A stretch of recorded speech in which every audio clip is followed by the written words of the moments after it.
Baik, tadi setelah standar deviasi untuk efisien regresi, sekarang waktunya uji F untuk menguji ketepatan model yang kita sudah peroleh.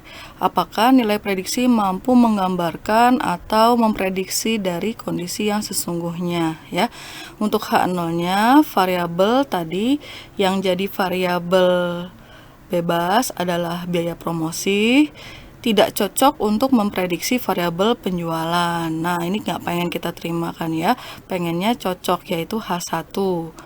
Bagaimana untuk pengambilan keputusan jika F hitung lebih besar dari F tabel? Alhamdulillah nih, dinyatakan baik modelnya atau goodness of fit. Berarti tolak H0 prediksi sama dengan observasi, karena kita bisa membuat hubungan yaitu jumlah variabel promosi dapat memprediksi penjualan.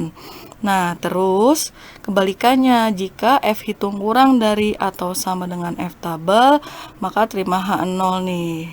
Dinyatakan buruk atau jelek modelnya.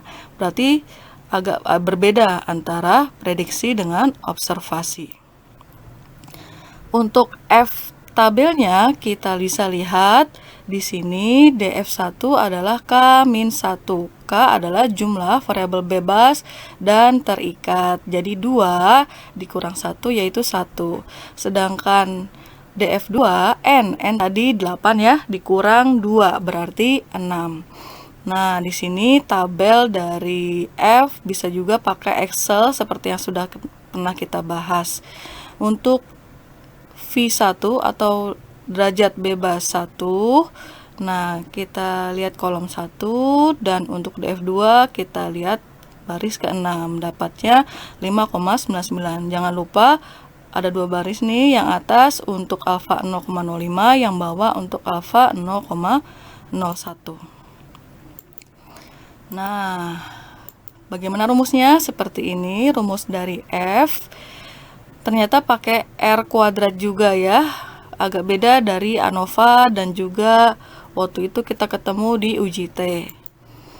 Nah, hasilnya 17,367, berarti lebih besar alhamdulillah dari tabel. F tabelnya yaitu 5,99. Maka dinyatakan baik goodness of fit. Pada tingkat kepercayaan 95% dapat dipercaya bahwa variabel jumlah biaya promosi cocok untuk memprediksi variabel penjualan. Uji T sekarang ya. Nah, di sini untuk mengetahui pengaruh variabel bebas terhadap variabel tergantung, ada kata-kata hubungan linier yang nyata ya. Apakah ada hubungan linier yang nyata antara variabel promosi dan juga penjualan? Tadi kan cocok tidak cocok, sekarang perbedaannya nyata apa enggak ya? Seperti itu. Kemudian untuk H0 diterima jika, nah kalau pakai tanda seperti ini agak dihafal ya. Biasanya tanda seperti ini harusnya hanya untuk T positif, baik hitung maupun tabel. Tapi kalau ketemu yang negatif, daripada bingung, mendingan pakai grafik distribusi ya, seperti yang sudah diberikan sebelumnya. Nanti ada juga sih gambarnya, kita lihat. Nah, alfanya 0,05, uji 2 sisi, lagi-lagi DF-nya 6 ya, sama juga dengan DF yang tadi, tepatnya DF kedua.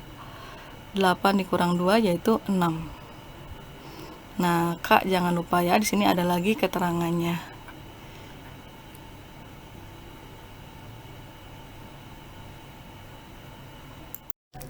Berikutnya kita lihat tabel T ya. Tabel T yang ini cukup besar juga karena ada beberapa kolom nih. Kan kita pernah lihat sebelumnya tabel T yang kolomnya sedikit. Nah, di sini terbagi jadi 2 juga, ada yang 1 sisi, ada yang 2 sisi. Kalau untuk contoh kasus sekarang kita pakai yang 2 sisi ya. Oke. Alfa tadi kita berapa? 0,05, uji 2 sisi, DF-nya adalah 6. Jadi perpotongannya ada di angka 2,447.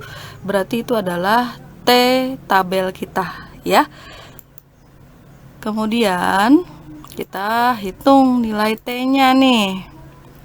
Rumusnya ternyata beda dari yang sebelum-sebelumnya. Dia pakai bukan sigma ya, beta 1 dibagi standar deviasi beta 1 juga. Berarti lagi-lagi menggunakan hasil dari rumus-rumus sebelumnya. Nah, kita peroleh nih, T hitungnya 4,167. Tinggal kita plotkan di dalam grafik ya. Pertama, tulis dulu plus minus 2,447. Lalu kita tulis nih di manakah si 4,167. Oh, ternyata ada di luar.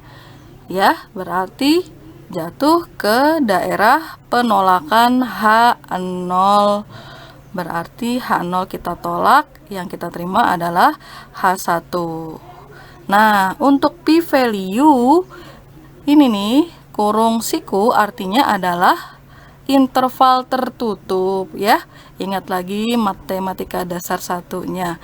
Interval tertutup antara 0,01 dan 0,005. Dari mana? Kita back dulu nih slide yang tabel. Tadi kan T hitungnya 4,167. Pada DF6 kita cari, hanya DF6 loh ya, tidak boleh ke atas, tidak boleh ke bawah. Kita cari nih di mana yang 4,167 agak-agak ya. Nah, di sini nih 3,707 sampai 4,317. Tapi kita lihat ke atas ya, di sini yang dua sisi 0,01 sampai 0,005. Kita forward lagi, maju. Nah, ini dibandingkan dengan alfa, ternyata lebih kecil. Alhamdulillah, keputusannya juga sama, tolak H0. Maka kita bisa punya kesimpulan pada tingkat kepercayaan 95% dapat dipercaya bahwa ada hubungan linier yang nyata antara promosi terhadap penjualan. Nah, kalau dengan SPSS bisa juga lebih cepat ya, lebih cepat, lebih gampang karena kita punya SIG di sini ya. Untuk menolak menerimanya tidak perlu pakai F-table, T-table, cukup pakai SIG.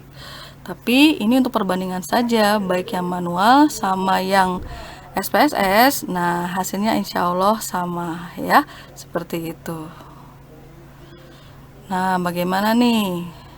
Setelah penelitian, kita laporkan ke atasan bahwa terdapat pengaruh positif biaya periklanan terhadap volume penjualan ya. Jadi gimana ke depannya? Kalau ingin penjualannya naik, maka tolong ditambahkan biaya promosi atau periklanan ya. Jadi bisa digunakan untuk mengambil keputusan. Itulah enaknya statistika. Itu saja untuk pertemuan kali ini. Atas kekurangannya saya mohon maaf. Terima kasih banyak ya. Assalamualaikum warahmatullahi wabarakatuh.